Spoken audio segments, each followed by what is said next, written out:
Sandrine, l'anglais U10. Donc première chose, on va compter donc les sharpeners, c'est les taille-crayons, les glue, les colles, les desks, les bureaux, chairs sont les chaises. Ici, on a des books, des livres, on a des exercise books, donc les cahiers d'exercice. Et les crayons, c'est un crayon de couleur, c'est crayon.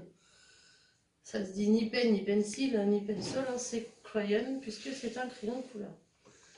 Donc, on va compter, hein, donc à la maison, vous comptez, vous essayez de voir. Donc, il y en a 1, 2, 3, 4, 5 colles, donc 5 glue. Il y a 1, 2, 3, 4, 5, 6 livres, donc 6 books. Il y a 2, donc 2 exercise books. Il y a 3 taille-crayons, donc 3 sharpeners. Il y a 4 chaises, donc 4 chairs. Il y a 2 bureaux, donc 2 desks. Donc voilà. 3 sharpeners, 4 chairs, 7 crayons, 5 glue, 2 desks, 6 books et 2 exercise books. Voilà pour cet exercice que vous faites tranquillement à la maison, bien sûr. Donc du coup, comme on compte depuis tout à l'heure, il faut bien qu'on connaisse comment dire combien il y en a. Donc la question, c'est bien de savoir compter, mais pour l'instant on compte, on ne fait pas de phrases, on compte et puis c'est tout. Donc là on va compter, mais on va faire des phrases. Donc how many, c'est-à-dire combien. How many bananas are there, on met toujours le mot au pluriel. Combien il y a de bananes. Donc how many bananas, avec un S, mais un pluriel. Are there, puisque comme c'est au pluriel la phrase, le il y a, are there, va être au pluriel. Donc ici il y en a 4, donc on écrit dans l'autre sens à la réponse, toujours pareil. Hein. Au lieu d'écrire are there, on va écrire they are 4 bananas. On n'oublie pas le S à bananas quand même. How many bananas are there? There are 4 bananas. Là, il n'y a qu'une seule pomme, mais on va quand même poser la question au pluriel. How many apples are there? Par contre, la réponse, je ne vais pas la faire au pluriel puisqu'il n'y en a qu'une. Donc quand on fait la réponse qui n'est pas au pluriel, on écrit is. There is one apple, et du coup, on va enlever le S. Donc la question est toujours au pluriel, mais la réponse, elle est au pluriel si j'ai plusieurs choses à compter. Si j'ai qu'une seule chose à compter, elle sera au singulier, la réponse. Donc faites attention quand vous écrivez vos réponses dans les exercices, puisque there, c'est quand il y en a plusieurs, et there is, c'est quand il n'y en a qu'un. La question, elle finit toujours par are there. Donc how many, ça veut dire combien. Donc bien sûr, là, ça va être, je vais faire un grand dessin avec plein de choses à compter. Et bien sûr, là, il va falloir poser. Donc si vous m'invitez à l'école, on aurait chacun notre tour. How many apple are there? Et du coup, le copain a répondu there are apples. Etc. etc. Donc là, c'est exactement pareil ce qu'on va faire.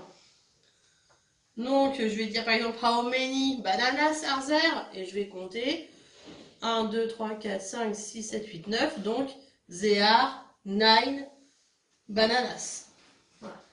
Si je compte les petites cerises, how many cherries are there? There are 4 cherries. Pour les œufs, how many eggs are there?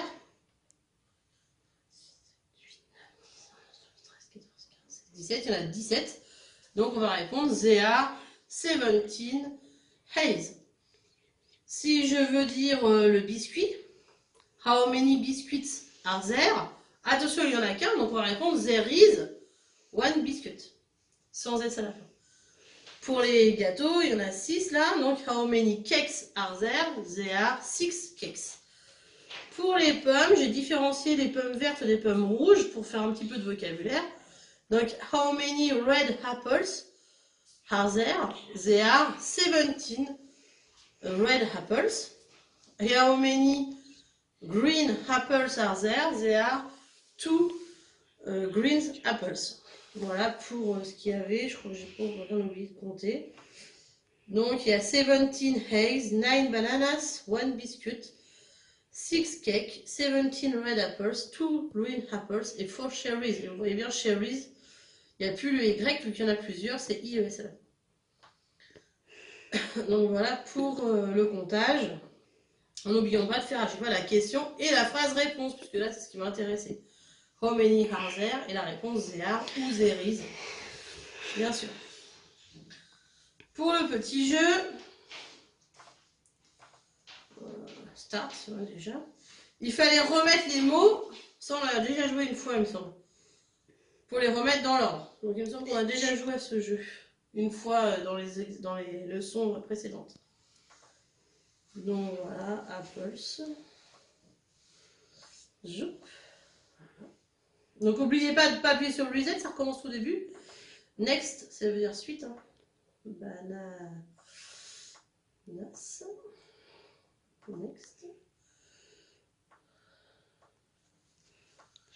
Cherries. Cakes. Pas facile à manier, petite boule là. Et voilà, donc j'ai écrit tout et il faut essayer de toujours gagner par rapport au temps. C'est bon. Ensuite, le nouveau vocabulaire qui sera donc vu plutôt après les vacances.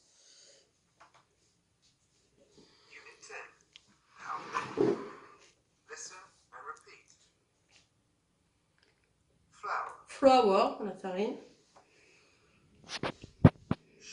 Sugar, le sucre. Butter, le beurre.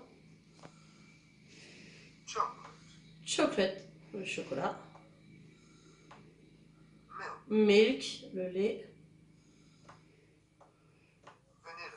Vanilla, c'est la vanille. Jam, qui est la confiture. Donc je répète, flour, chocolate, milk, butter, sugar, vanilla et jam. Donc tout ça vous permettra de faire des recettes, par exemple en anglais, puisque on a tous les ingrédients pour faire un petit gâteau là.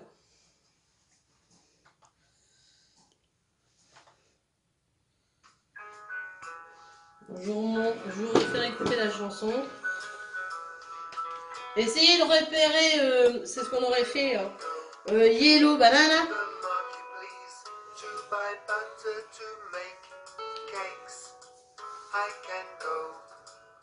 Sunday morning, do you need anything else? Yes, I do. I need eggs, apples, and bananas. How many eggs do you need? 2. Butter and eggs, apples, and yellow bananas. And yellow bananas. Can you go to the market, please, to buy sugar to make cakes? I can go on Sunday morning. Do you need anything else? Yes, I do. I need milk, vanilla, and chocolate. How much chocolate do you need? What else? Butter and eggs, apples, and yellow bananas. And yellow bananas. Butter and eggs, apples, and yellow bananas. Yellow bananas.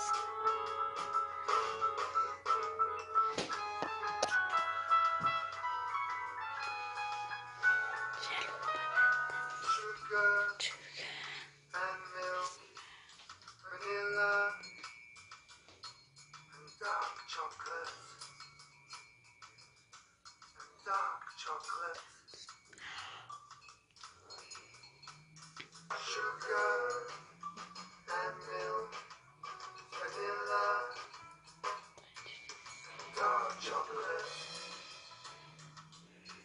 and dark chocolate, and dark chocolate.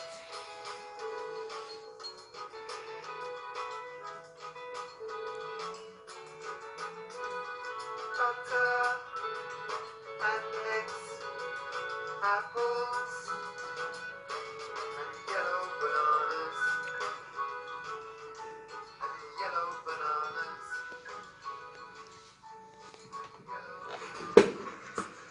Voilà pour cette chanson.